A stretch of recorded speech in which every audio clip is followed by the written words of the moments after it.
पुणी थरे हार्दिक पांड्या दुख उपरे नलिता बिड़ा 4 वर्षर संपर्क को छाड़ी चाली कले हार्दिक पांड्या पत्नी। सोशल मीडिया रे पोस्ट करी लेखिले पांड्या स्त्री नताशा।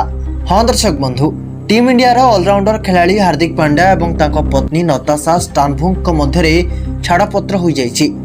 सोशल मीडिया रे एक पोस्ट शेयर करी नताशा ही सूचना दैछन्ति।